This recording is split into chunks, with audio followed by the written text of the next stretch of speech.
এর জবাব আল্লাহ তোর থেকে পাবেন।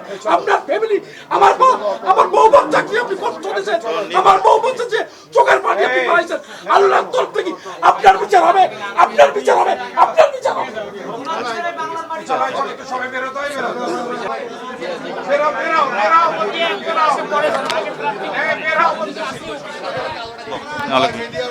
যিনি যোদ্ধা, জুলাই যোদ্ধা বলে, উনি তো জুলাই চোর, ভোট চুরি করেছে।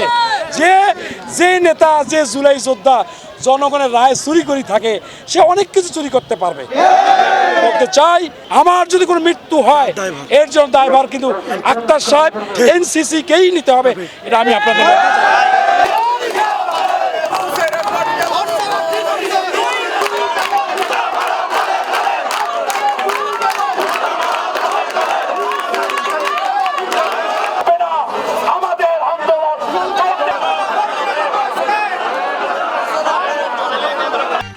গরমে দাপাদাপি, ঘরের চালের স্থায়ী সমাধান আনোয়ার সিমেন্ট শীট।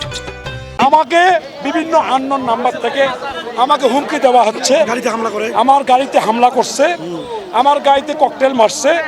আমি আপনাদেরকে একটা সুস্পষ্ট কথা বলি যে আমরা দীর্ঘ 17 বছর জীবন বাজি রেখে আন্দোলন করেছি, সংগ্রাম করেছি, জেল খাচ্ছি, মৃত্যুর হাত থেকে বেঁচে আসছি।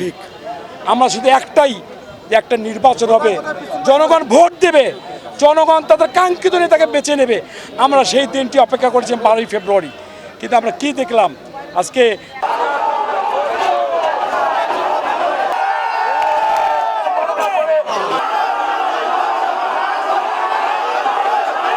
যিনি যোদ্ধা, জুলাই যোদ্ধা বলে, উনি তো জুলাই চোর, ভোট চুরি করেছে।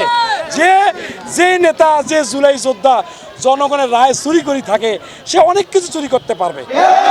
বলতে চাই যে আমি ওনাকে চ্যালেঞ্জ ছুড়ে দিচ্ছি, আমি পূর্ণ গণনা চাই। ওনার যদি বুকে পাটা থাকে, উনি পূর্ণ গণনার সাথে একমত হোক, হয় পূর্ণ গণনা করে যদি এমপি নির্বাচিত হয়, আমি তাকে ওয়েলকাম করব।